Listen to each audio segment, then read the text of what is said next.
The wind, off the Wyoming mountains, didn't ask permission. It hit me straight across the face the moment I turned away from Thomas Harding's door, and I gasped. Not from the cold, though the cold was savage, but from the sheer sudden weight of understanding that I had made a catastrophic mistake. 2 days on a rattling stagecoach from Kansas City. $41 saved over 3 years of taking in laundry. One advertisement clipped from the back of the Missouri Dispatch, folded and refolded until the paper had gone soft at the creases. Widower, 2 sons, seeks capable woman of good character. Cold Water Creek, Wyoming. Serious inquiries only. I had written Thomas Harding 4 letters before he wrote back. I had memorized his final reply, "Come before December. The boys need a woman's touch before winter sets in hard." I had come before December. I had come on the exact date he specified. And Thomas Harding had opened his door with a new wife at his side.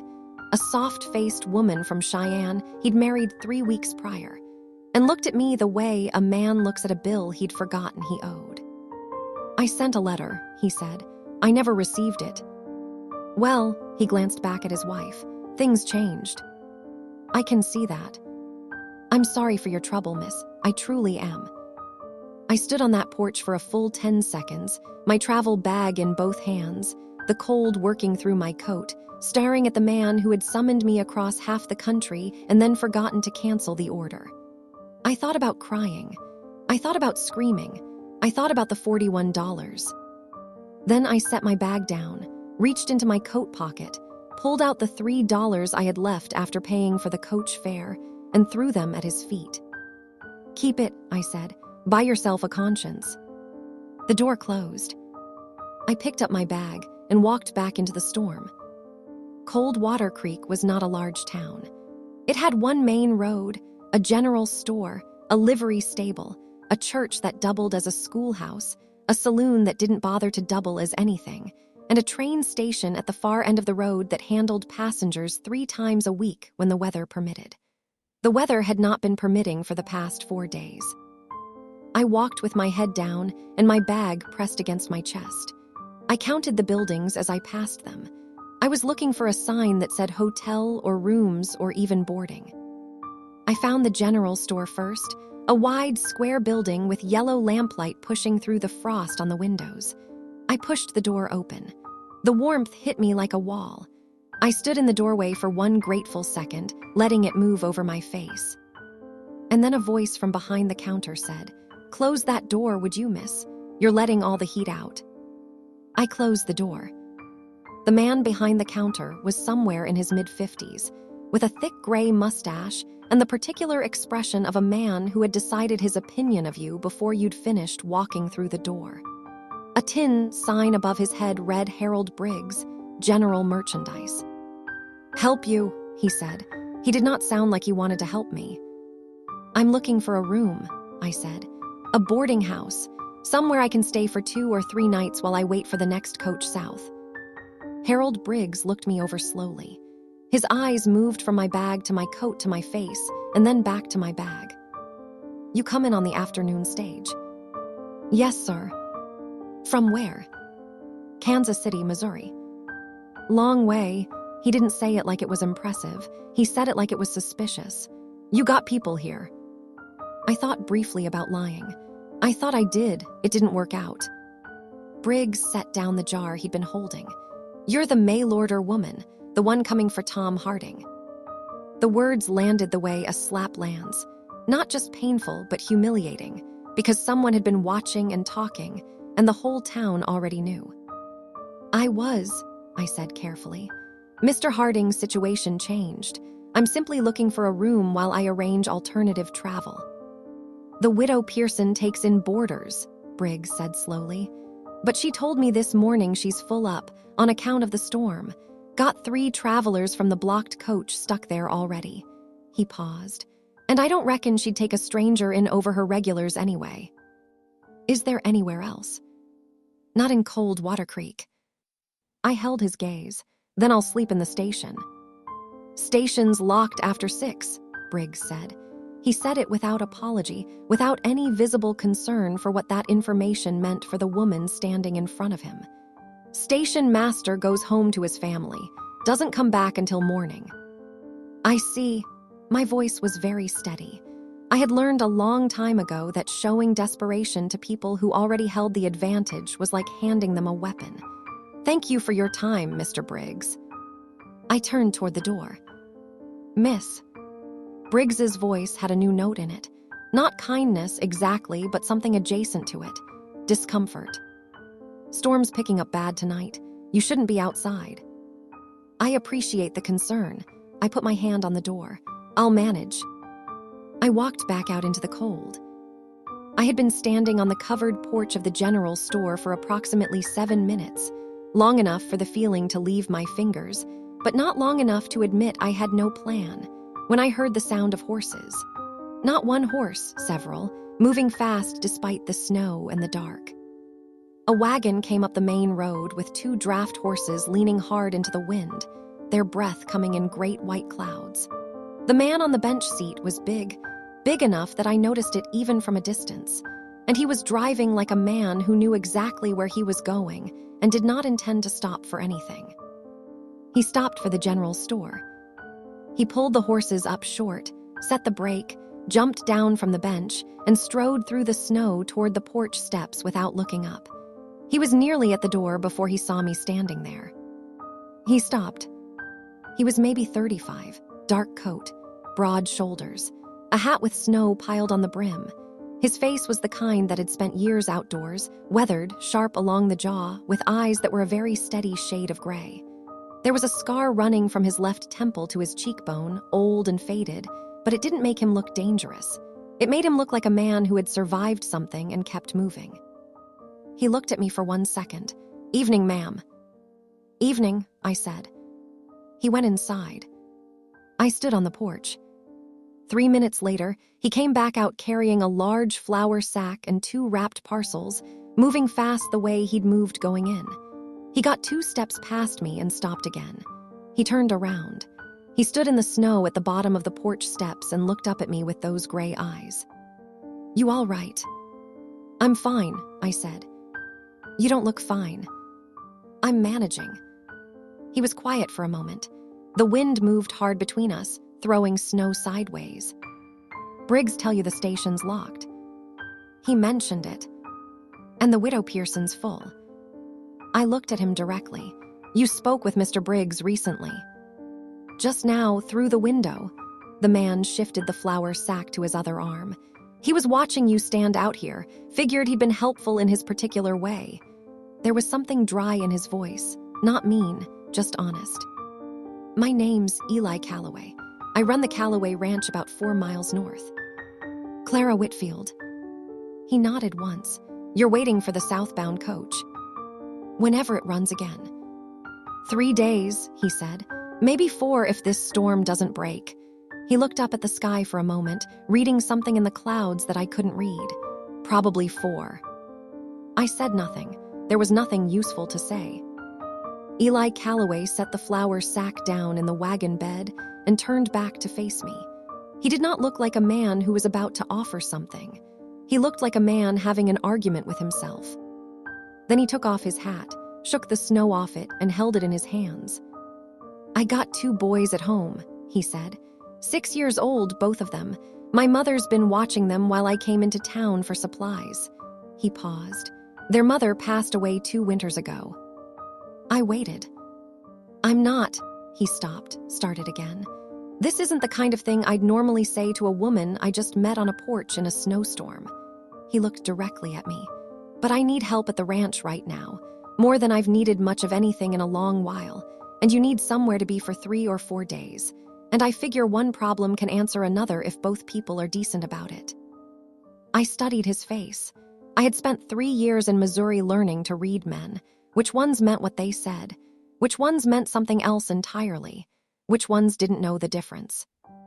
Eli Calloway's face was hard to read, but not because he was hiding something. It was hard to read because he wasn't performing anything. He was just standing in the snow holding his hat, saying a true thing. "What kind of help?" I asked. "The cattle are struggling in this cold. I've got 3 ranch hands, and we're running short rotations keeping the herd from freezing out in the north pasture. I can't be in the barn and in the house at the same time. And my mother's 68 years old, and she's been doing the work of 2 women for the past week trying to keep up with the boys and the cooking and the firewood. He paused. Jesse and Cole, my boys, they need someone in the house with them who's got energy to spare. My mother doesn't. Much as she won't say it. You want me to watch your children. I want to offer you a warm room, 3 meals a day, and a ride back to the station the moment that Coach is running again, he said. In exchange for helping around the house. Cooking, watching the boys, whatever my mother needs. No strings. No obligation past what I just said. I was quiet for a long moment. Mr. Calloway, I finally said, you don't know a single thing about me. I know you told Tom Harding to buy himself a conscience and walked away without begging him for anything, he said. Briggs heard the whole thing through his window, told me right when I walked in, figuring I'd find it funny. He put his hat back on. I didn't find it funny, I found it impressive. I felt something move in my chest. Not warmth, not yet, but the memory of warmth. The shape of what warmth used to feel like before the past 3 years had made me so careful. I'm a widow, I said. My husband died 18 months ago, left debts. I've been working and saving ever since, and I spent nearly everything I had getting here. I said it plainly, without apology or performance. I want you to know exactly who you're inviting onto your ranch. Eli looked at me steadily. I'm a widower, he said. My wife died in childbirth and I couldn't save her. I've been running that ranch alone ever since, and I haven't done a particularly good job of the parts that matter most. He paused. I figure we're even on hard history. The wind hit us both at the same moment. A hard gust that made the porch lantern swing and threw snow up against the store windows. I grabbed my bag. Eli grabbed his hat. When it passed, we looked at each other. All right, I said, just until the coach runs. Just until the coach runs, he agreed.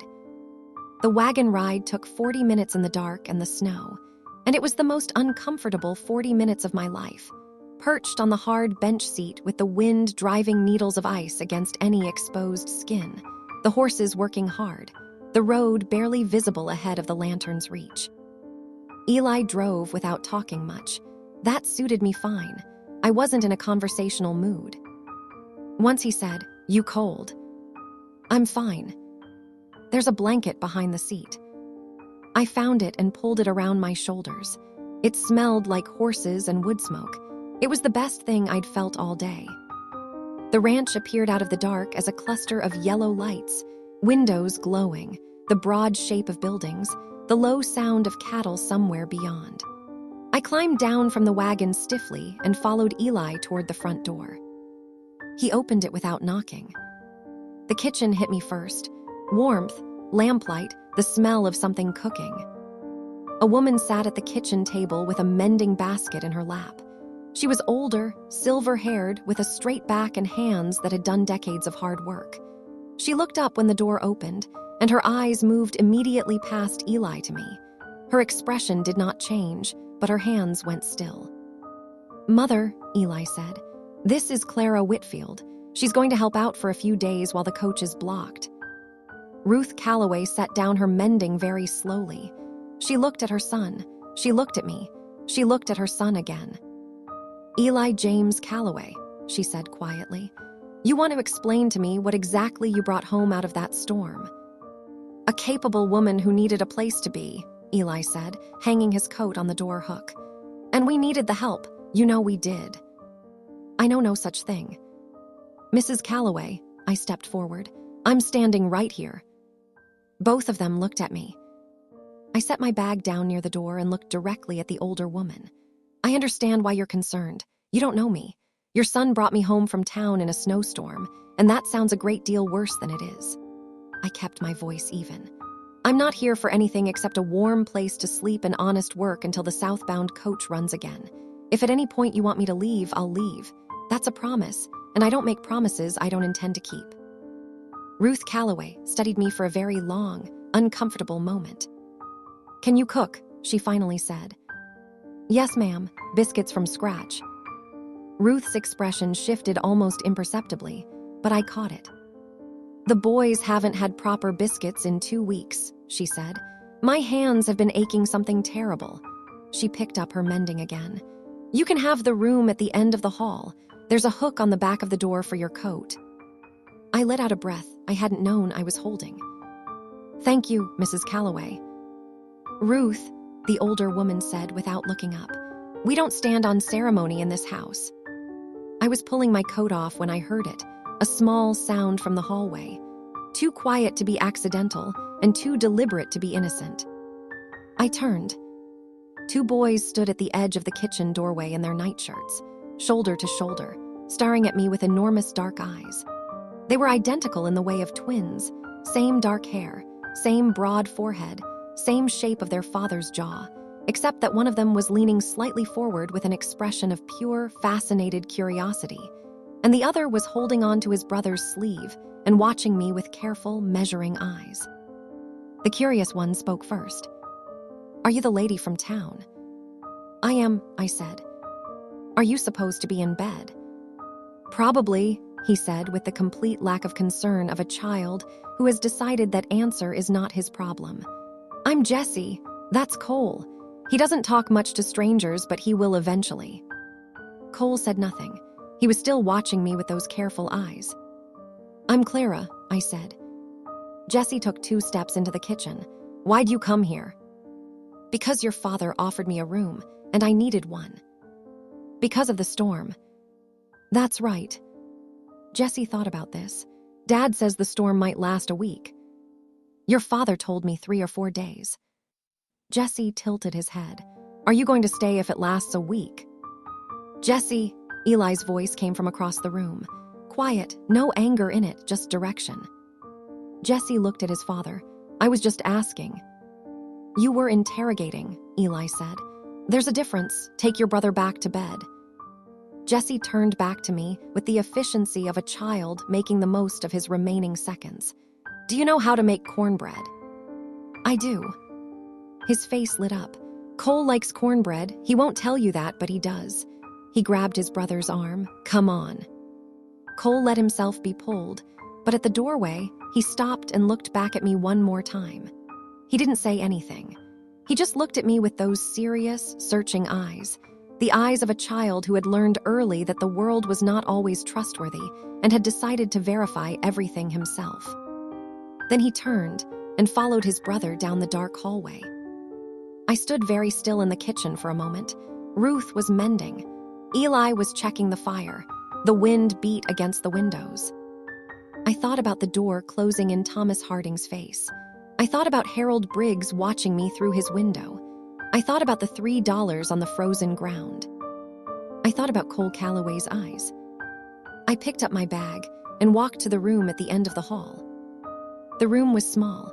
A bed, a washstand, a single window thick with frost, a hook on the back of the door for my coat. I sat on the edge of the bed, with my hands folded in my lap, and looked at the frost on the window for a long time. I was not safe. I understood that clearly. I was in a stranger's house in the middle of Wyoming with a blizzard outside and no money and no plan beyond wait for the coach. I did not know Eli Calloway. I did not know Ruth Calloway. I did not know if the hard thing in Ruth's eyes was honest caution or something less forgiving. But Jesse had asked if I could make cornbread, and Cole had looked back at me in the doorway, and Eli Calloway had stood in the snow holding his hat and said, "I figure we're even on hard history," with the voice of a man who actually meant it. I unfolded my hands, reached into my bag, and pulled out the Missouri Dispatch advertisement, the one I'd clipped and folded and carried across half the country. I looked at it for a moment. Thomas Harding's name in small print, serious inquiries only. I folded it in half, then in half again. Then I crossed the room, lifted the lid on the small iron stove, and pushed the paper inside. The flame caught it immediately. I watched it burn. Then I went to the washstand, cleaned my hands and face, and went back to the kitchen to find out if there was flour enough for biscuits in the morning. I was up before the sun. I never slept well in strange beds, hadn't since my husband died and left me alone in the house we'd shared in Kansas City, listening to the sounds of a building that no longer felt like mine. I lay in the dark for an hour with the wind pressing against the frosted window and the unfamiliar sounds of the ranch settling around me. And then I got up, got dressed, and went to find the kitchen. Ruth was already there. The older woman was sitting at the table with a cup of coffee and the particular stillness of someone who had been awake for a while and wasn't surprised to have company. She looked at me when I came in but didn't say anything, just watched. I found the flour without asking, found the lard, the salt, the baking powder. I moved quietly around the kitchen, learning where things were by opening cabinets and looking, and Ruth watched all of it without offering help or direction. After about 5 minutes, she said, "You hold the bowl different than most women." I looked down at my hands. My mother was left-handed, she taught me. Ruth was quiet again. Then, "My husband was left-handed, drove me half to madness for 20 years. She said it without any softness, but there was something underneath it. "He's been gone 11 years. "I'm sorry," I said. "Don't be. He had a good life and he knew it." Ruth wrapped both hands around her coffee cup. "Are you going to ask me about Eli's wife?" I kept working the dough. "No." Most women would. "I'm not here about Eli," I said plainly. "I'm here about the biscuits." Something shifted in Ruth's face. Not a smile, not exactly, but the suggestion of one. She stood up slowly, with the careful movement of a woman whose joints had strong opinions about cold mornings, and poured a second cup of coffee. She set it on the counter near my elbow without being asked. I didn't say thank you. I just picked it up and kept working. Ruth understood that kind of acknowledgement. She sat back down, and we were quiet together for a while, which was its own kind of conversation. The biscuits were in the oven when the boys came downstairs. Jesse came first, as I was already learning to expect, loud in the stairwell, sock feet on the wood floor, arriving in the kitchen like a question that hadn't decided what it was asking yet. Cole came behind him, quieter, watching. Jesse stopped when he smelled the oven. "You actually made biscuits," he said with the tone of a child who had been promised things before and had developed a policy of verification. "I said I could," I said. Jesse looked at his grandmother. Ruth gave a slight nod, the adult equivalent of "yes, this is confirmed." Jesse pulled out a chair and sat down with the satisfied air of someone whose morning had already exceeded expectations. Cole sat beside his brother. He was looking at me again with those measuring eyes, and I looked back at him without making a performance of it, just a steady, honest look that said, "I see you looking, and I don't mind." Cole dropped his gaze to the table, but he didn't move his chair away. Eli came in from outside 20 minutes later with snow on his boots and the cold still coming off his coat. He stopped in the kitchen doorway and took in the scene. His mother at the table with her coffee, his sons eating biscuits, me standing at the stove turning bacon. His face did something complicated that he put away quickly. "Morning," he said. "Coffee's hot," Ruth told him. He poured a cup and stood near the door, still in his coat. "Storm didn't break overnight," he said to the room generally. "North fence is holding, but I lost 2 cattle to the cold in the far pasture. We're going to need to move the rest of the herd closer to the barn today." Jesse looked up. "Can I help?" "No," Eli and Ruth said at the same time. Jesse accepted this, with the resignation of someone accustomed to the answer. Eli looked to me. "My ranch hands are Tom Greer and the Aldridge brothers, Walt and Pete. They'll be at the bunkhouse. If you need anything while I'm out and can't get to me, Tom's the one to ask. He's been with us 8 years." "All right." "The boys are," he stopped, started differently. "Jesse will talk your ear off if you let him. Cole doesn't say much, but he listens to everything. So be careful what you say around him because he remembers it word for word and he'll repeat it at the worst possible moment." He said this last part looking at Cole, who was very deliberately studying his biscuit. "I'll remember that," I said. Eli finished his coffee, pulled his hat off the hook, and looked at his mother. Something passed between them, the quick, compressed language of people who had been talking to each other for decades. Ruth gave him a look that meant something I couldn't translate yet. Eli put his hat on and went back outside. The door closed, and the kitchen felt different. Not emptier exactly, but adjusted. Jesse said to me, "Dad doesn't talk a lot either. Cole got it from him." "Jesse," Ruth said. "I'm just explaining," Jesse said. I turned back to the stove. I was beginning to understand the rhythm of this family. The way Ruth held the household together with the sheer force of her consistency. The way Jesse narrated everything as if he was afraid the world would forget to notice itself. The way Cole absorbed it all and gave nothing back until he decided you'd earned it. I had been in this house less than 12 hours, and I could already see how tired Ruth was. Not the tired of one bad night, but the accumulated tired of a woman who had been doing too much for too long and had stopped mentioning it because mentioning it didn't change anything. After breakfast, when the boys went to get dressed, I started washing the dishes without being asked. Ruth stood up to help, and I said, "Sit, your hands are hurting." Ruth stopped. I didn't say anything about my hands. "You held the coffee cup in both hands this morning. You sat down carefully. And you didn't knead the bread last night. There's a half-finished loaf on the counter that stopped where the kneading should start." I kept washing.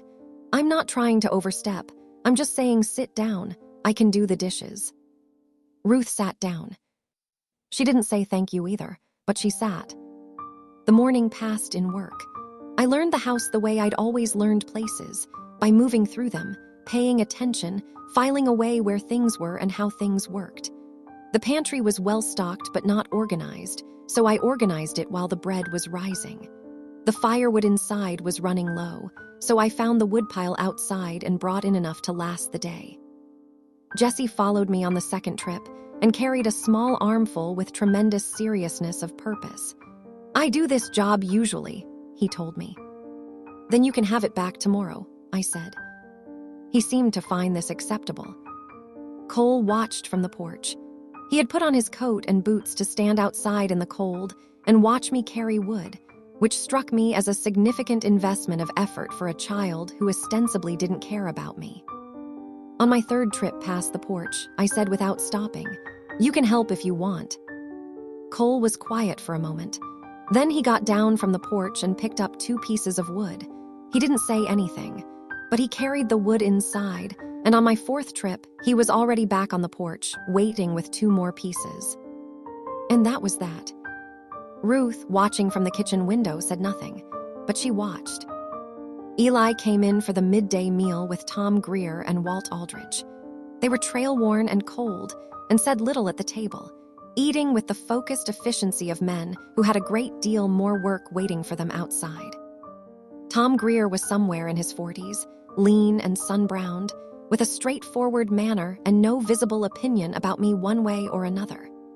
Walt Aldridge was younger, maybe 25, and he looked at me with the open curiosity of someone who had heard the story from Harold Briggs's side of things and was still forming his own opinion. I served the meal and sat at the far end of the table and said nothing that wasn't asked of me.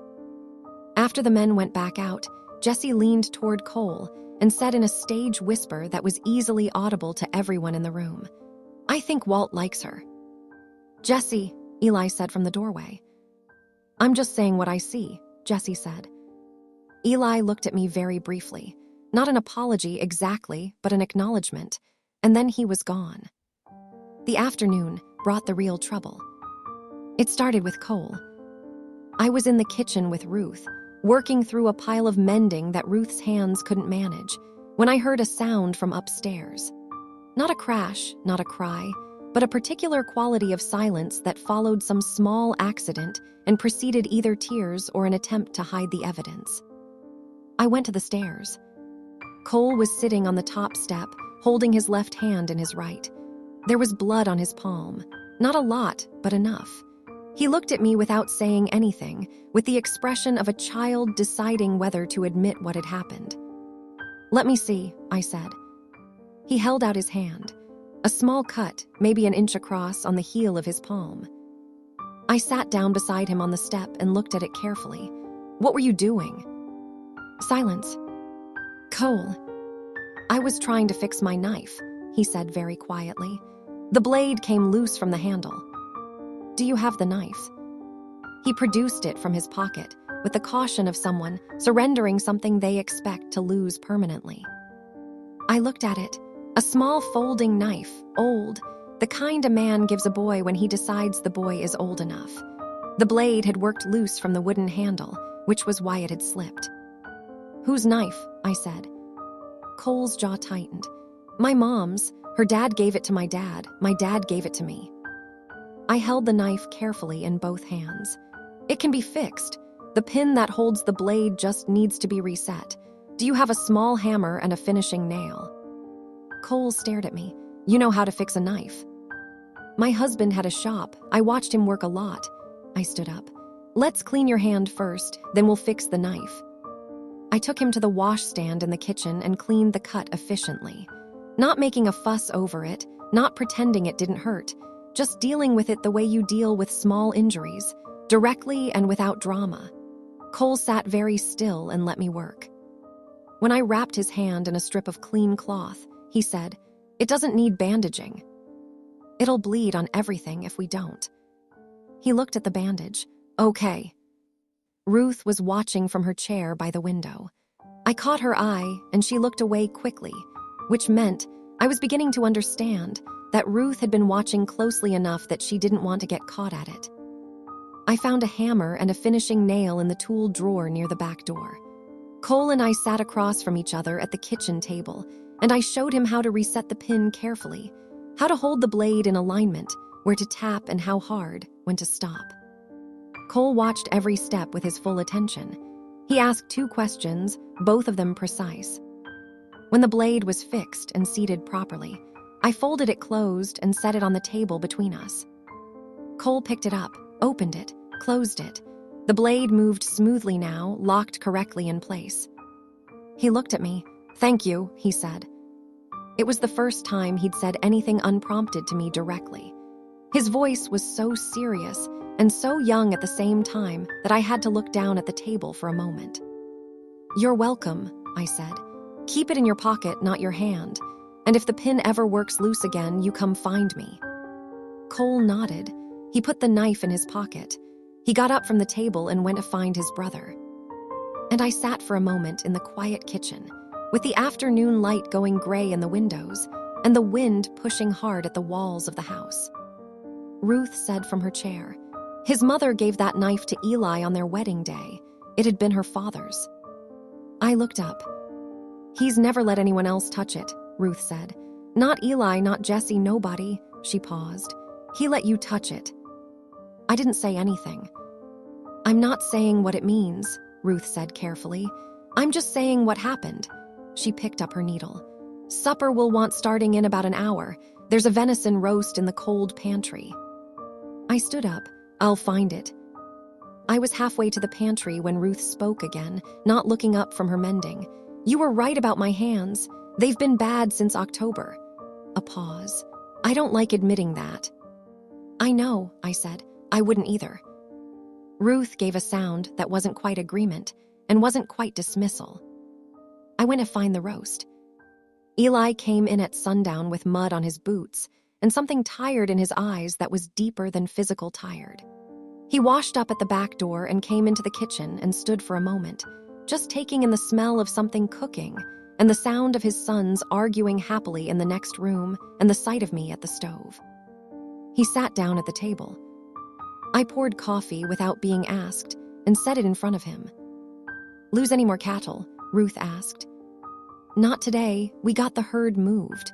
He wrapped his hands around the cup. "Ground's freezing harder than I expected. If this keeps up another week, we're going to have trouble with the water supply to the barn." "Tom know what to do about that." "Tom's got ideas. I've got different ideas." He drank the coffee. "We'll figure it out." Jesse came running in from the other room with Cole behind him. "Dad," Clara fixed Cole's knife. Eli went still. He looked at my back, then at Cole, who was standing in the doorway with his hands in his pockets. "That right?" Cole nodded. "The pin had worked loose," I said without turning around. "It was a straightforward fix." Eli was quiet for a moment. "Cole," he said. Cole looked at his father.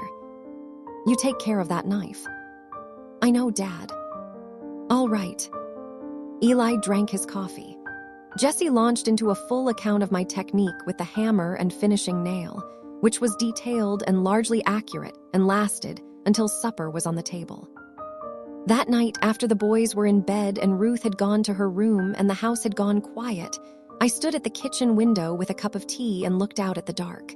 The snow was still falling. The bunkhouse light was on across the yard.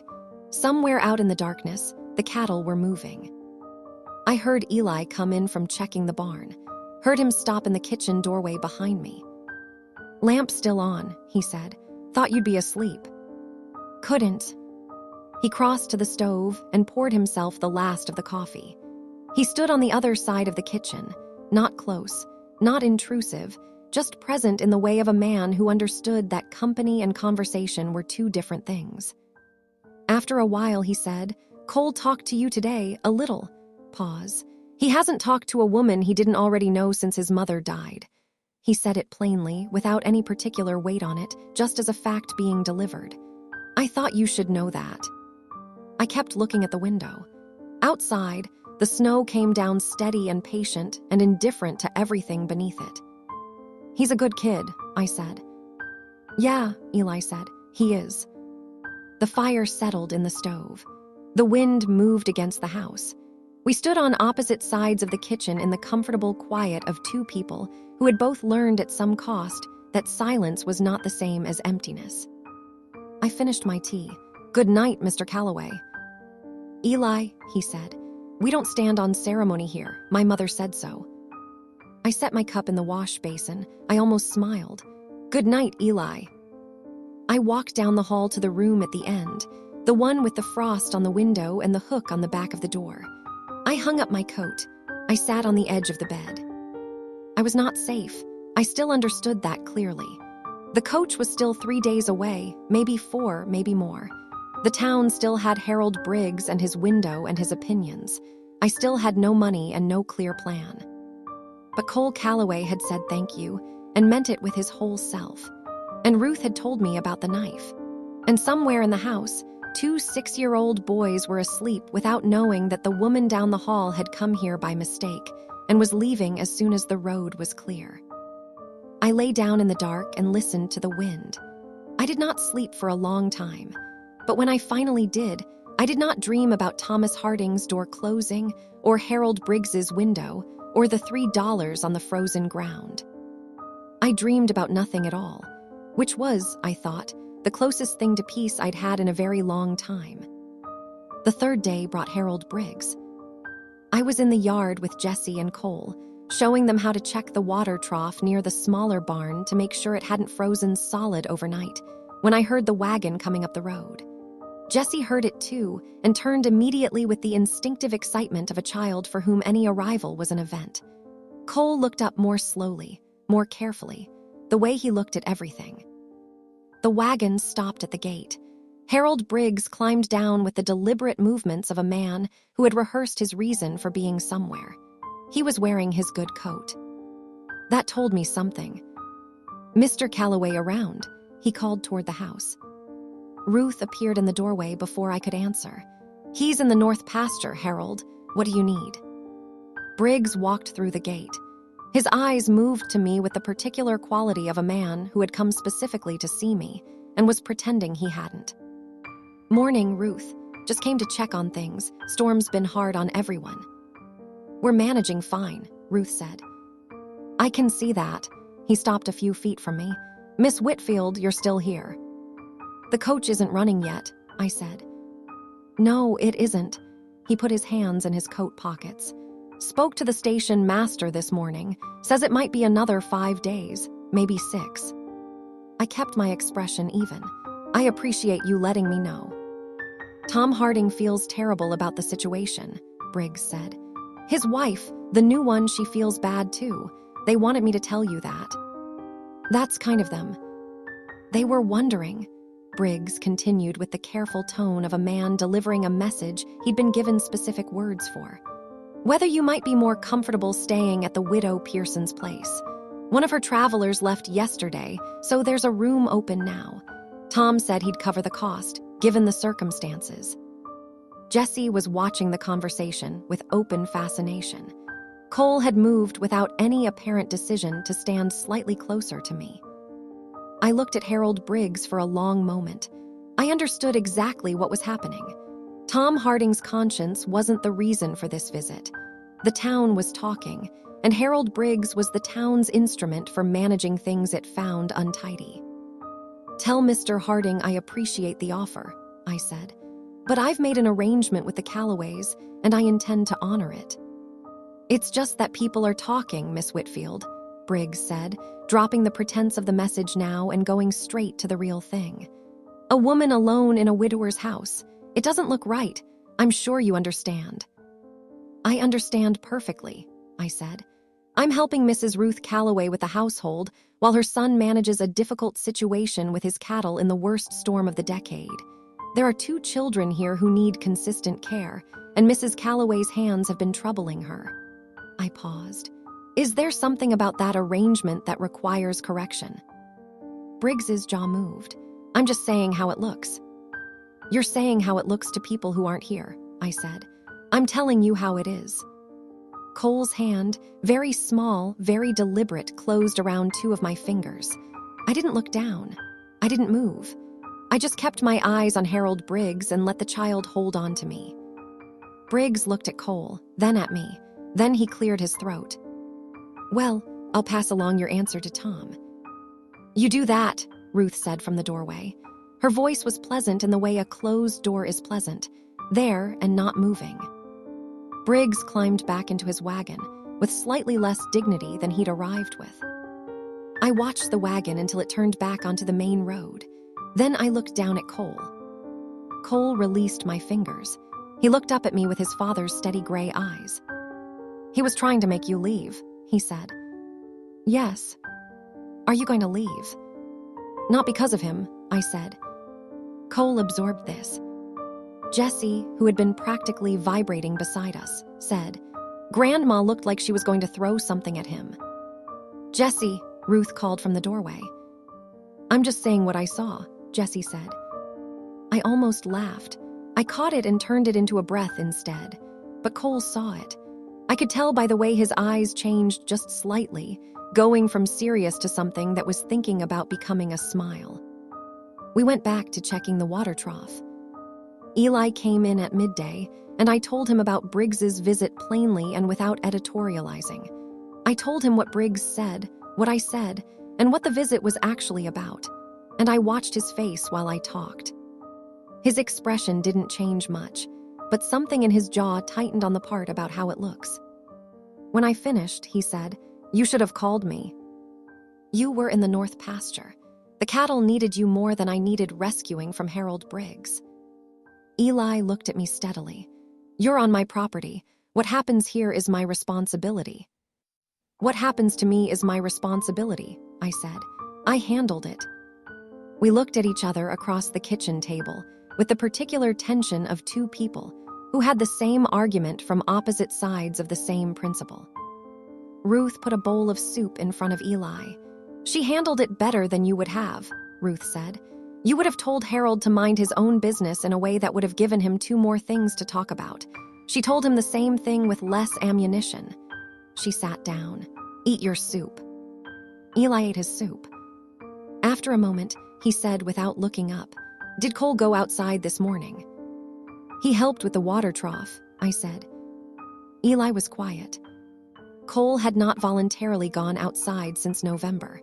I didn't know that yet, but Ruth did. And Ruth looked at her son with the expression of a woman filing information away. The soup was almost finished when the real crisis of the day arrived. And it arrived not from outside, but from inside the house, from the back bedroom where Eli had been sleeping alone for 2 years, in the form of a sound I recognized immediately. A child coughing. Not Jesse's bright, performative cough that he occasionally deployed for attention. Something different. The wet, labored cough that starts in the chest and doesn't stop. Eli was up before the sound finished. I was right behind him. Cole was in his bed, which was unusual, because Cole had been up and dressed 2 hours ago. He was lying on his side under both blankets with his eyes half open and his face carrying that particular color that children get when something has been wrong for a while and they haven't told anyone. "Hey," Eli sat on the edge of the bed and put his hand on Cole's forehead. His expression went tight. "How long have you been feeling bad?" Cole's voice came out smaller than usual. "Since this morning." "Why didn't you say something?" Cole didn't answer. I stepped closer. Eli looked at me, not asking for help exactly, but not asking either. I leaned in and looked at Cole carefully. His breathing was working harder than it should. When I put my hand alongside Eli's on the boy's forehead, the fever was real and rising. "Does your chest hurt?" I asked. Cole nodded. "When you breathe deep." Another nod. Eli stood up. "I need to get Doc Marsh from town." "The roads are drifted bad on the north end," I said. "You just came through it." "I know the road." "It'll take you 2 hours round trip in this weather. Minimum." I kept my voice level. "Does anyone here know how to make a mustard plaster?" Ruth appeared in the doorway. She had heard. Her eyes went to Cole, then to me.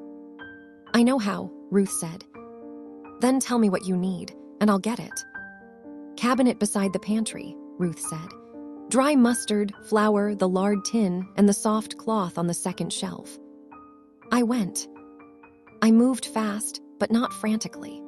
The kind of efficient speed that comes from keeping a steady head, which I had learned not in any schoolroom, but in the long Missouri winter when my husband's lungs had gone bad and the doctor was a day's ride away, and I had been the only one there. I was back in 2 minutes with everything Ruth needed. Eli watched from the doorway with his hands at his sides and the particular helplessness of a man who was very capable in all the wrong directions for the current emergency. Jesse stood beside him, pressed against his father's arm, for once completely quiet. Ruth and I worked together at Cole's bedside with the smooth efficiency of women who had both done difficult things with their hands and knew how to follow each other's rhythm without discussion. Ruth made the plaster. I prepared the cloth. When it was ready, I spoke quietly to Cole while Ruth applied it, not distracting him with chatter, just talking in a low, steady voice about nothing in particular, keeping his attention on my face instead of the discomfort. Cole kept his eyes on me the entire time. He did not cry. He was his father's son. When it was done, Ruth said to Eli, "His fever's high, but it's not dangerous yet. Keep him warm and still. If it goes higher tonight, we'll need the doctor." She looked at me. "You've done this before." "Yes," I said. "My husband, and before that, my younger brother." I straightened up. "I can sit with him tonight if you need me to." Eli was looking at me with an expression I hadn't seen from him before. Not gratitude, exactly, which I didn't want anyway, but something more complicated. The look of a man recalibrating something. "I'll sit with him," Eli said. "He's my boy." "I know that." I said evenly. "I'm not trying to take your place. I'm offering to spell you so you can sleep a few hours, because you've been running on nothing for 3 days, and if you get sick too, this whole ranch is in trouble." Eli looked at me. The logic was unarguable, and we both knew it. "A few hours," he said finally. "A few hours," I agreed. Jesse tugged his father's sleeve. "Is Cole going to be okay?" Eli put his hand on Jesse's head.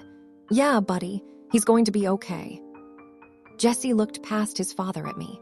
I gave him a small, honest nod, not the exaggerated reassurance adults sometimes gave children to make themselves feel better, but a real answer from one person to another. Jesse's shoulders dropped about an inch. "Okay," he said. He went back to his room without being told. Eli stayed with Cole through the afternoon and into the early evening. I managed the house, kept Jesse occupied, kept the fire up, kept food ready for when people needed it. Around 7 in the evening, I brought a plate to Eli in Cole's room and left it without making him talk to me, because I could see that he was in the particular exhausted silence of a parent sitting with a sick child and counting every degree of fever. At 10, I knocked on the door. "Go sleep, I've got him." Eli looked at Cole, who was sleeping now, breathing better than he had that afternoon. He looked at me. "You know what to watch for." Breathing gets worse, fever spikes. He wakes up confused. I'll come get you immediately, I won't wait, and I won't try to handle it alone. I met his eyes directly. I understand the difference between what I can manage and what I can't. Eli stood up. He looked at his son for a long moment with the expression of a man doing something that cost him something, stepping back, trusting someone else with the most important thing he had. 2 hours, he said. 2 hours, I said. Go. He went. I settled into the chair beside Cole's bed. The lamp was turned low. The house was quiet around me, the storm still working at the walls, the fire in the small bedroom stove doing its job. Cole's breathing was easier now, the plaster doing what it was supposed to do. After about 20 minutes, Cole's eyes opened. He looked at the ceiling for a moment, then turned his head and found me in the chair. You stayed, he said. His voice was rough from the cough, but steady. I said I would. He looked at the ceiling again. I waited. My mom used to sit there, he said. When me and Jessie got sick, she'd sit in that chair all night and not leave. I was very still. Jessie doesn't remember that, Cole said. He was too little, but I remember. His voice was entirely matter-of-fact, the way children sometimes talked about devastating things because they hadn't yet learned that devastating things were supposed to be performed with more weight. I remember everything about her. That's a gift, I said quietly. Cole thought about that. Dad says so too. A pause. He doesn't talk about her much, though. I think it hurts him. It probably does, I said. That doesn't mean he doesn't think about her. I know. Cole's eyes were getting heavy again, the fever pulling him back towards sleep. Clara. Yeah. I'm glad you didn't go to Mrs. Pearson's. I pressed my hands together in my lap. Me too, I said. Cole slept.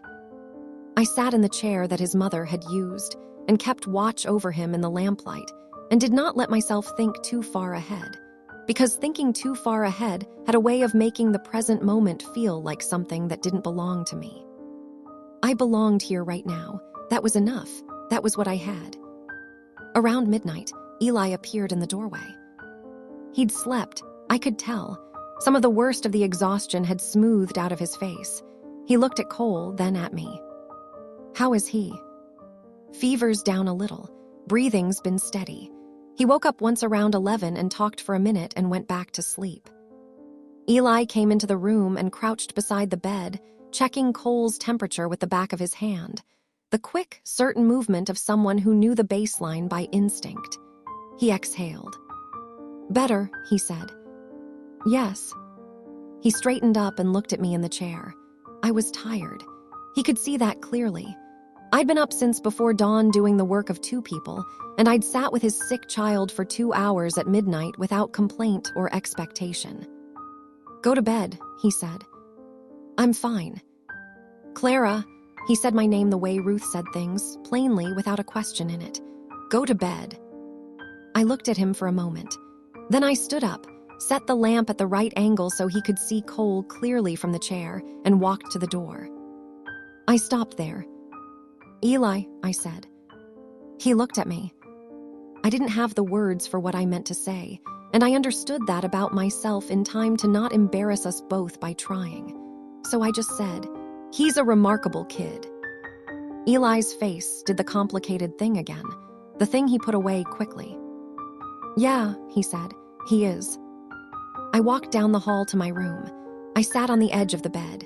Through the wall, I could hear faintly Eli's voice, low, quiet, speaking to his sleeping son in the particular soft tone that strong men reserved for moments when no one was supposed to hear them being tender. I could not make out the words. I didn't try to. I lay down in the dark, and the storm pressed against the house, and the ranch held together around us all. And somewhere down the hall, a father sat with his child, and the chair was no longer empty. And I, Clara Whitfield, who had come to Wyoming by mistake and stayed by circumstance, lay in the small room at the end of the hall and felt for the first time in longer than I could name that I was exactly where I was supposed to be. I did not let myself trust that feeling, but I felt it anyway. Cole was better by morning. Not fully better. He was still pale, and his voice still carried the rough edge of someone whose chest had been working too hard.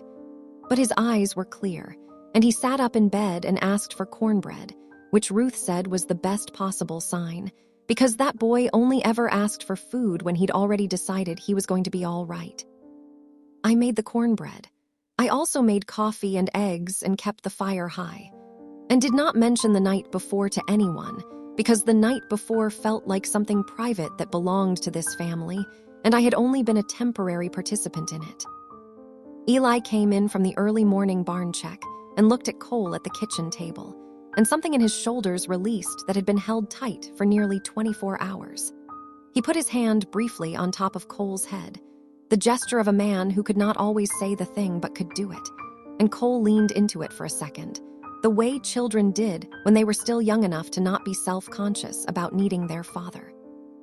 Jesse sat across from his brother and ate his cornbread with the satisfied energy of someone whose world had been briefly wrong and was now correct again. He had not asked me about the previous night. He had looked at me this morning when I came into the kitchen and given me a nod of genuine 6-year-old seriousness that I found more moving than I expected.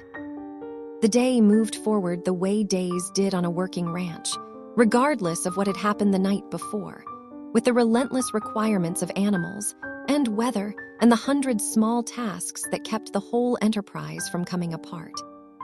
Eli went back outside. Tom Greer and Walt Aldridge worked the barn. Ruth moved more slowly than usual, and I watched her without making it obvious, and twice moved things to where Ruth needed them before Ruth had to ask.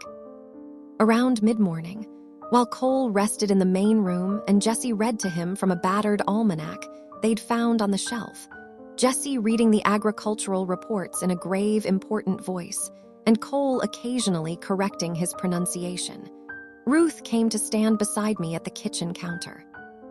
"You knew what you were doing last night," Ruth said. It wasn't a question. "I've had practice," I said.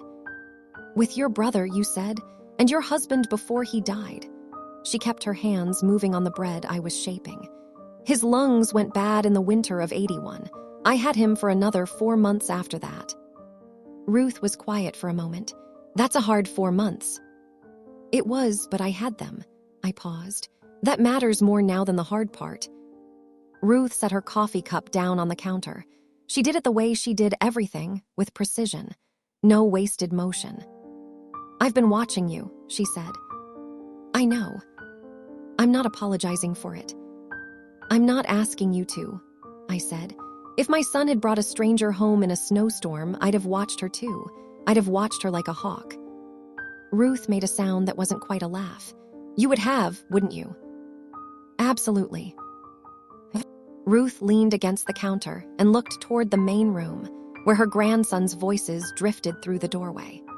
Jesse was reading about soil temperatures for winter wheat, and Cole was telling him he was saying germination wrong. Ruth's face watching them was the face she reserved for moments she thought no one was looking, soft in a way her public face never was. "Cole hasn't been outside by himself since November," Ruth said. "Did you know that?" "No." "After his mother died, he stopped going far from the house. Eli doesn't push him. I don't push him." Ruth picked up her coffee again. "Yesterday morning, he went out to the yard with you without being asked." I kept shaping the bread and didn't respond, because I understood that Ruth wasn't looking for a response. She was telling me something and trusting me to receive it correctly. "I'm not saying what it means," Ruth said, the same words she'd used about the knife. "I'm just saying what happened." "I understand," I said. Ruth went back to her chair. I put the bread in the oven. Outside, the wind was quieter than it had been in days. Still cold, still present, but the frantic quality of the blizzard had softened into something more like ordinary winter. And for the first time since I'd arrived, the sky had patches of pale blue visible through the frost on the kitchen window. The storm was breaking.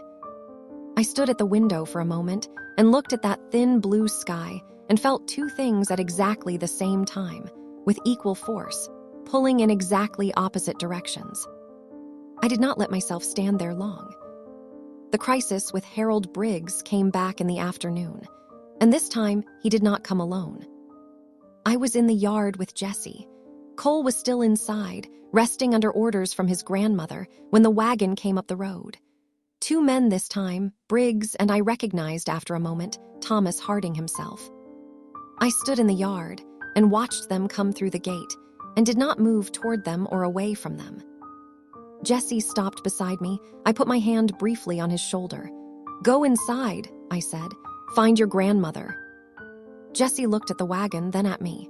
He went. Briggs climbed down. Harding climbed down. Harding looked exactly like a man who had been told he needed to do something and had dressed carefully for it. Good coat, clean boots, his hat in his hands before he'd even walked 10 feet. "Miss Whitfield," he said, "I owe you an apology." "You do," I agreed. He blinked slightly. He'd expected something different from me. I could see that.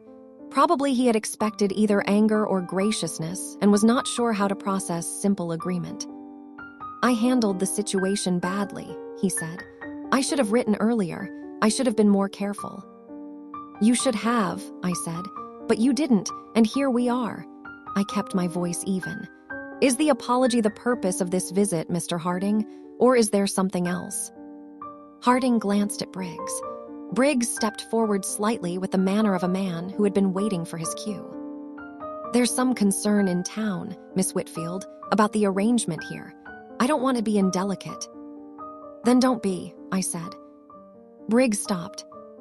"I've had this conversation with you already," I said. "My answer hasn't changed. Mrs. Ruth Calloway is inside this house. 2 children are inside this house. Mr. Calloway's ranch hands have been visible in the yard every day. There is nothing happening here that requires the town's management." I looked at Harding directly. "If your conscience is bothering you about the situation that caused me to need this arrangement in the first place, that's between you and your conscience.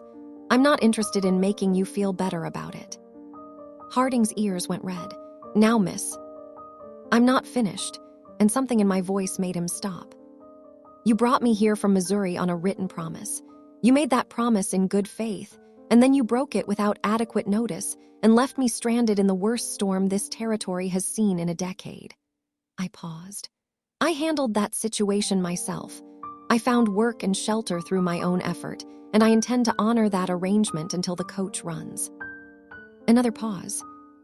"So yes, Mr. Harding, I accept your apology, and I'd like you both to leave my employer's property now." The silence lasted about 4 seconds. Briggs opened his mouth. The sound of the front door opening closed it again. Eli came out onto the porch. He had clearly been inside long enough to have heard most of what had just happened. His coat was off, and his expression had the quality of a man who had been listening and had decided to wait and see if he was needed. He looked at Harding. He looked at Briggs. He looked at me. "Everything all right," he said. "Mr. Harding and Mr. Briggs were just leaving," I said. Eli came down the porch steps slowly and stood beside me. Not in front of me, not between me and the 2 men, beside me. The distinction was not small. Harding looked at Eli. Whatever he was reading in Eli's face made him put his hat back on. "We'll be going," he said. "Eli, no hard feelings, I hope." "I don't have feelings about this particular situation, Tom," Eli said. "Miss Whitfield handled it." Harding nodded tightly. Briggs had nothing left to say. They got back in the wagon. I watched it go down the road and through the gate without either of us speaking. When the wagon was out of sight, Eli said, "You didn't need me." "No," I said, "but I was glad you were there." He looked at me. I looked at the road. After a moment, we went back inside. Ruth was standing in the kitchen doorway. Jesse was behind her. And behind Jesse was Cole, who had gotten up from his rest and was watching with sharp, assessing eyes. "Well," Ruth said. "It's handled," I said. "I heard." Ruth stepped back into the kitchen. "Sit down, both of you. I'll make coffee." It was the first time Ruth had made coffee for me, and I understood what it meant. Not a grand gesture, just a small domestic one, the kind that marked a shift from one arrangement to another. I sat down at the kitchen table. Jesse sat down immediately beside me. Cole sat across the table with his convalescent blanket still around his shoulders and said, "Did you make them leave?" "We made them leave," I said. Cole looked at his father. "Both of you?" "Miss Whitfield mainly," Eli said. Cole's expression was the closest thing to satisfaction I'd seen on his face. He pulled his blanket tighter and said nothing more, which from Cole was essentially a standing ovation. The afternoon went quietly after that, the kind of quiet that settles over a house after a storm. Not just the weather, but the humankind. The tension that had been building since Briggs's first visit finally discharged and gone. Eli worked at the kitchen table on the ranch accounts. Ruth mended. The boys played a slow, low-energy card game on the floor near the stove. I worked through the pile of household tasks that had accumulated and found myself moving through the house with the ease of someone who knew where everything was. I caught myself doing it, moving through someone else's home with the confidence of belonging, and stopped in the middle of the hallway with a basket of folded laundry and made myself be honest. This was not my home. The coach was coming in 2 days, possibly 1 if the sky continued to clear. I had made an arrangement, and I would honor it, and I would leave. That had been the agreement from the first night, just until the coach runs. I had learned not to build on borrowed ground. I put the laundry away and went back to the kitchen. What I did not expect was the conversation with Eli that happened after supper, when the boys were in bed and Ruth had gone to her room early, her hands worse from the cold despite the better weather, and the house was quiet in the particular way it got after 9 o'clock. Eli was still at the table with the account books. I was washing the last of the supper dishes. I thought he might go to bed without saying anything, which would have been fine. I was used to the silence. Instead, he said, "Where were you planning to go?" I kept washing. South, somewhere warmer. I had a few letters of inquiry out to families in Colorado and New Mexico, housekeeping mainly. Before you answered Harding's advertisement. Yes. So you had options, he said. Not a challenge, just trying to understand the sequence. I thought Harding's offer was a better one, I said. A more settled situation. I set a bowl on the drying rack. I was wrong about that. You weren't wrong about what you wanted, Eli said. Just the specific place. I turned to look at him. He was looking at the account books, but not at them. His eyes were on the page, but his attention was here in the room. I'd noticed he did that when he was thinking about something he hadn't decided how to say yet. I waited. This ranch is short, he said finally. Not ruined, not even close, but the past 2 winters have been hard, and I've been spending too much on hired help because I've been trying to do with 4 men what a properly run operation needs 6 for. He turned a page without reading it. If I had a full household, someone managing the inside of this place properly, so my mother wasn't running herself to the ground, someone reliable with the boys, I could put 2 more men on the land work, and we'd turn the corner by spring. I was very still. I'm not saying this right, Eli said. You're saying it plainly enough, I said. I'm following you. He looked at me now. I'm not Tom Harding. I'm not going to put an advertisement in a newspaper and ask a woman to cross the country on a promise I can't keep. He paused. But you're already here, and we already know. He stopped and started again. The boys already trust you. My mother trusts you, and she doesn't trust people quickly. And you, another pause. You handled yourself today in a way that made me think you could handle anything this place put in front of you. Eli, I said carefully. I'm not asking you to marry me, he said quickly. I'm not. That's not what this is. I'm asking if you would consider staying on as a proper housekeeper. Paid with a real agreement written down, the way things should be done. Your own room, fair wages, and no obligation beyond what the work requires. I turned back to the sink. I stood there with my hands in the cooling water and looked at the frost on the window, which was thinner tonight, the warmth finally making ground. You could still leave if it isn't right, he said. I'd never hold you to anything that wasn't working for you, but I'd like you to consider it before you get on that coach. I didn't answer right away.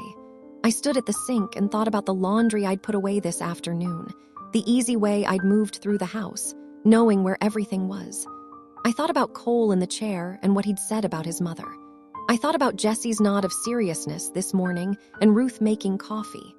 I thought about the fact that I had stopped dreaming about Thomas Harding's door closing.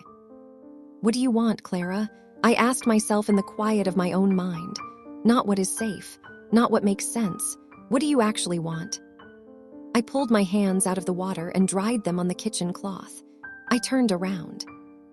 "I have 3 conditions," I said. Eli looked at me. "First, the arrangement is written down formally, like you said, not just a gentleman's agreement. Paper signed with terms that protect both of us." "Agreed," he said. "Second, if it isn't working, either one of us can say so, and I'll leave within the week with a fair wage for time already served. No arguments, no hard feelings." "Agreed." I looked at him steadily. "Third, this is not a backdoor arrangement. If I'm working in this house, it's a respectable situation. And if anyone from town has something to say about it, we address it directly and openly. No hiding. No apologizing for the fact of my being here." Eli looked at me for a long moment. Something in his face went from careful to settled, the look of a man who had asked a question and gotten an answer that was better than he expected and was quietly adjusting to that fact. "Agreed," he said. I nodded once. "Then I'll think about it tonight and give you my answer in the morning." Eli said, "Fair enough." I went to bed. I sat on the edge of the mattress in the small room at the end of the hall and put my face in my hands for a minute, not crying, just allowing myself to feel the full weight of what had just been offered and what it would mean to accept it. I thought about my mother's house in Missouri, about the particular smell of my husband's workshop, about the folded advertisement I had burned in the stove my first night here and what I had been trying to burn along with it. I thought about what it cost to want something again after you had stopped letting yourself. Down the hall, I could hear the sounds of the house, the stove settling, the wind moving. Somewhere, the faint sound of a child's deep breathing. Jesse or Cole, both of them sleeping safely in the house their father had built and was trying to hold together. I lay down. I stared at the ceiling. I already knew my answer. I had known it, I realized, since the moment I'd said, "This is not my home," in the hallway this afternoon, and felt the wrongness of that sentence in my chest before I'd finished thinking it. But I made myself wait until morning anyway, because I had promised myself a long time ago that I would never make the most important decisions of my life in the dark. Some things deserve the daylight. I was up before the sun again, not because I couldn't sleep this time. I had slept deeply and without dreaming, the kind of sleep that comes when the body finally believes it is somewhere safe. I was up because the answer was already in my chest when I opened my eyes, clear and steady, and I didn't want to spend another hour in bed pretending I was still deciding. I dressed in the dark. I went to the kitchen. I built the fire up from the overnight coals and put the coffee on and stood at the window, while the sky outside went from black to the deep blue that came just before dawn. The frost on the glass was thinner again. The storm had broken in the night, and the world outside was still and white and very, very quiet. I heard Eli before I saw him. The back door, the sound of his boots, the particular rhythm of a man who had been up for a while already. He came into the kitchen, still cold from the outside, stopped when he saw me and looked at the coffee. "You're up early," he said. "So are you." "Barn needed checking." He hung his coat. "Storm broke clean overnight. Road should be passable by afternoon." "I know," I said. He poured a cup of coffee and stood at the other end of the counter. He did not ask the question yet.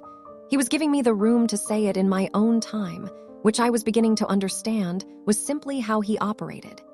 He asked a thing once, and then he waited, because he believed people deserved the space to answer without being pushed into it.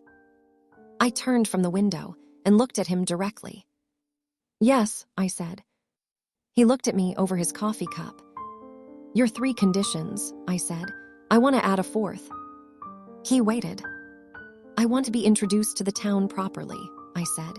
"Not as Tom Harding's mail-order woman who ended up at the Calloway Ranch by accident, as Clara Whitfield, housekeeper for the Calloway family, hired formally and operating under a written agreement. I paused. I won't hide, and I won't be explained away. If I'm going to be here, I'm here. Eli set his cup down. I can do that. Harold Briggs will have something to say. Harold Briggs has something to say about everything, Eli said. That doesn't mean anything he says is worth listening to. It matters to how people treat me in this town. I'm not asking you to fight my battles, I said. I'm asking you to stand beside me publicly so the town understands this is a legitimate arrangement with your family's full knowledge and approval. You already have my mother's approval, he said, which is considerably harder to get than mine. I know that, I said, but the town doesn't know that yet. Eli was quiet for a moment. Then he said, Saturday is market day. I take the boys into town every 2 weeks for supplies, and Ruth comes when her hands are up to it. He looked at me steadily. Come with us on Saturday, all of us together. Anyone who has a question can ask it to my face. I held his gaze. All right, I said, Saturday. We shook hands across the kitchen counter. Not a romantic gesture, not a dramatic one. Just two adults making an agreement in the early morning over a kitchen counter, with the coffee going and the fire catching and the rest of the house still asleep. It was practical and honest, and it meant exactly what it appeared to mean, which I found more reassuring than any amount of ceremony would have been. Ruth came down 20 minutes later and found us both at the table and the coffee already made and a plate of biscuits covered with a cloth in the center of the table. She looked at me. She looked at Eli. She sat down and poured her coffee and said without looking at either of us, Well, good. That was all. I was learning exactly enough. The boys came down together, and Jesse knew immediately that something had changed. He had his father's instinct for the emotional temperature of a room, just without his father's capacity for containing it. He looked from me to Eli to his grandmother and said, Did something happen? Miss Whitfield is staying on, Eli said. She's going to be helping with the house, and with you too on a proper arrangement. Jesse's face went through approximately 6 emotions in 4 seconds, landing on something that looked like vindication. I knew it, he said. You didn't know anything, Cole said, settling carefully into his chair. He was still moving slowly from the illness, but his color was good and his eyes were sharp. He looked at me. Are you actually staying? Yes, I said. Cole nodded once, with the gravity of a person whose approval had been hard-won and who was now extending it formally. Good, he said. It was the same word Ruth had used, and in the same tone, and I understood that Cole came by it honestly. Jesse reached across and grabbed 2 biscuits with both hands and said with his mouth already full, Can we get a dog? That has nothing to do with this conversation, Eli said. I'm just asking while everyone's in a good mood, Jesse said. Ruth put her hand over her mouth. I looked very carefully at my biscuit. Eli looked at the ceiling with the expression of a man who had accepted that this was his life and had made a certain peace with it. The morning went forward with a lightness that I hadn't felt in the house before. Not that it had been heavy, exactly, but there had been a provisional quality to everything. The feeling of a household holding its breath. Now something had exhaled. The boys were louder. Ruth moved through the kitchen with less tension in her shoulders. Even the sounds of the ranch outside seemed different. Tom Greer was whistling somewhere near the barn, which I had not heard him do before. I spent the morning going through the household accounts with Ruth, because Ruth had asked me to, and because understanding the real financial picture of the household was part of doing the job properly. Ruth walked me through it with the directness of a woman who had kept those accounts for years and was genuinely relieved to share the weight. It was while we were at the table with the account ledger between us that Ruth said, without looking up from the page, her name was Margaret. I went still. Eli's wife, Ruth said. Margaret Grace Calloway, born Margaret Sutton. She was from a farm family outside Laramie. Practical woman, sharp, loved those boys before they were even born. Ruth turned a page. She died on the 2nd of January, 1882. Cole was born fine. She was gone within the hour. I said nothing. Eli blamed himself for 2 years, Ruth said. Still does some days. He thinks if he'd gotten the doctor sooner or made different decisions. She stopped. Men do that. They try to turn tragedy into something they could have prevented because that feels better than accepting that some things just happen. She looked at me. Now, I'm telling you this because you should know it, not because I want you to fix it. A woman can't fix a man's grief. She can only be present while he works through it himself. I know that, I said quietly. I thought you might. Ruth looked back at the ledger. She would have liked you, Margaret. She had no patience for women who performed weakness they didn't feel. And she would have said the same thing to Harding's face and not lost a step. I felt something press behind my eyes and blinked it back firmly. Thank you, I said, for telling me. Ruth said, don't make it sentimental. I'm just giving you information that's relevant to the household. Of course, I said. Ruth almost smiled. Turn to April. The feed costs are where we're bleeding. We worked through the accounts for another hour, and by the end of it, I had 3 pages of notes and a clear picture of where the ranch's problems were and what could be done about them from the household side. And Ruth had the particular satisfaction of a woman who had handed a heavy thing to someone strong enough to carry it. Saturday came cold and bright, the sky a hard Wyoming blue with no clouds in it. The roads had been passable since Wednesday, and by Saturday they were well-traveled and clean. Eli brought the wagon around, and Ruth climbed in with the boys. And then he came to the porch where I was pulling on my coat and offered his hand for the step up. I took it and climbed up without making anything of it, because it was simply a practical courtesy on an icy step, and we were both practical people. But I noticed that he didn't release my hand immediately, and I noticed that I didn't move away immediately. And we were both aware of that single extra second before we both moved on without remarking on it. Jesse, who noticed everything, said absolutely nothing, which was so unusual that Cole looked at him to check if he was ill. Cold Water Creek on a Saturday morning was busy in the compressed, specific way of small western towns in winter. Everyone who needed to be there was there, doing what they needed to do, and everyone was watching everything else while pretending not to.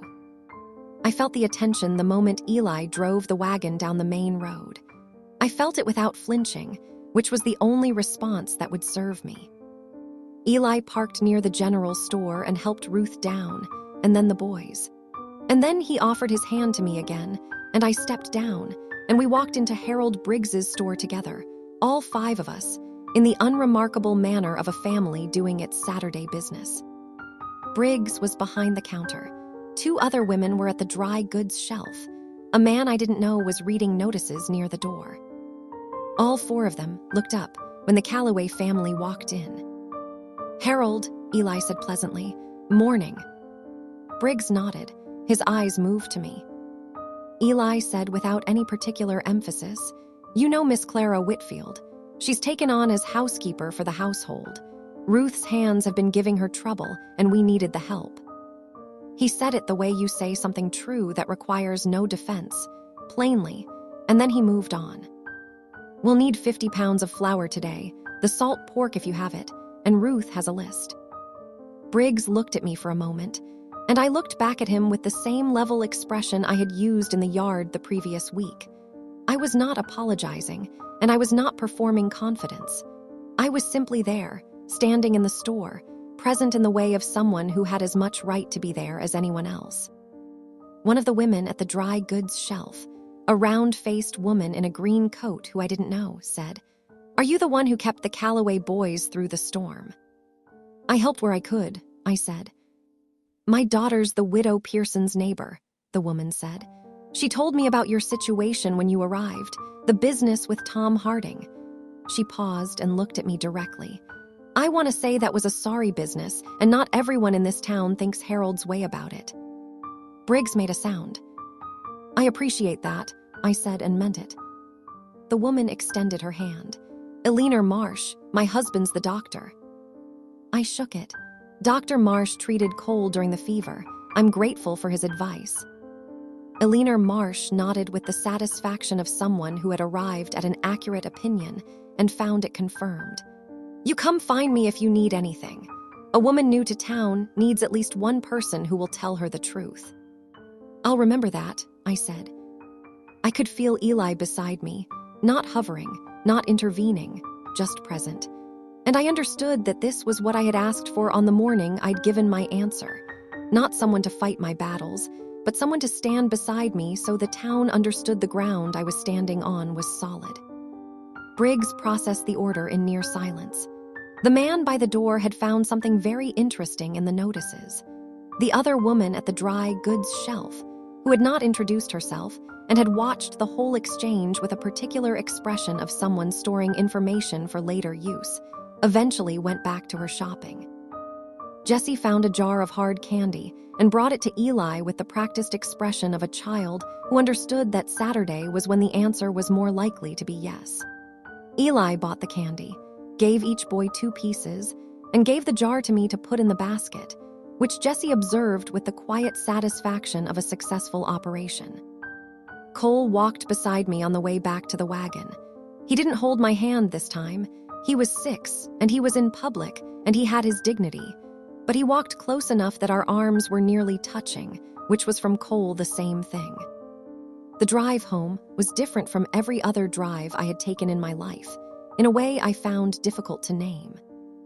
I sat on the wagon bench with the winter sun on my face, and the boys talking in the back, and Ruth making occasional dry remarks about Alina Marsh's taste in hats.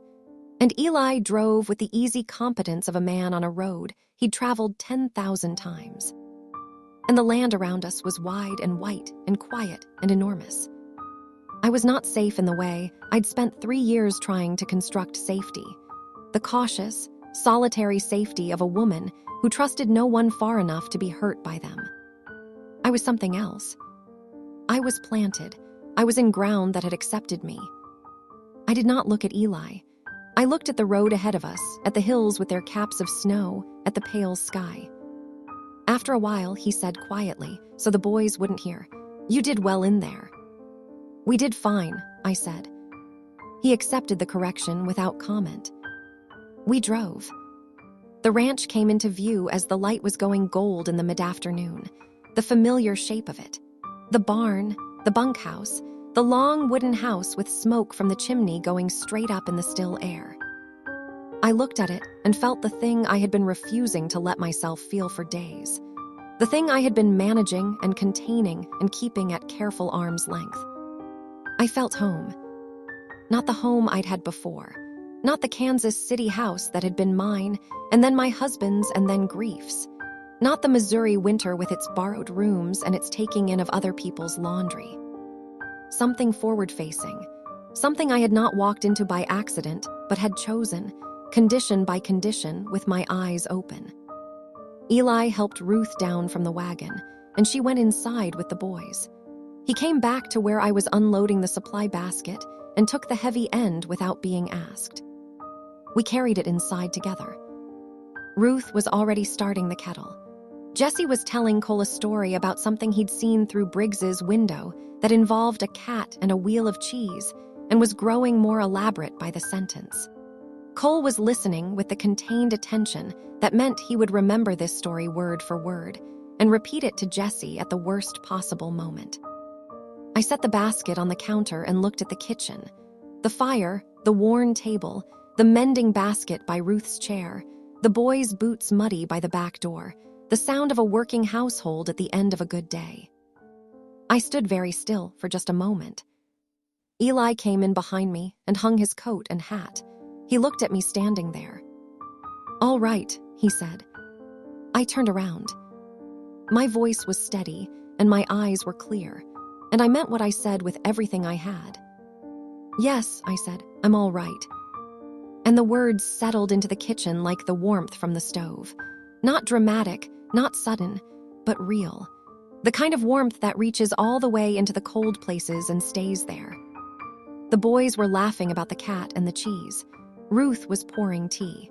Outside, Tom Greer was closing up the barn for the night. The sky through the window was going pink and orange at the edge of the hills, the kind of western sunset that looks like the land itself is catching fire from the inside. And I, Clara Whitfield, who had been thrown out of one life with nothing but a suitcase and $3 and the back end of a broken promise, stood in the kitchen of the Callaway Ranch and understood, without needing to say it aloud, that I had not arrived here by accident. I had arrived here by every hard choice I'd ever made, every door I'd walked away from with my head up, every morning I'd gotten up and done the necessary thing when the easier thing was to stop trying. The road from Missouri had not taken me where I expected.